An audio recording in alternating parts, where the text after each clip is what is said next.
తల్లి బిడ్డల్లాంటి బంధం కలుపుకుంటేనే బంధం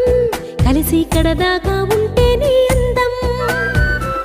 చెప్పింది బైబిలు గ్రంథం ఈనాడు ఆ సంగతి విందాం సకుటుంబ ప్రయాణానికి బైబిలు చూపింది చక్కని మార్గం తెలుసుకుందాం నడుచుకుందాం కుటుంబాల్ని కట్టుకుందాం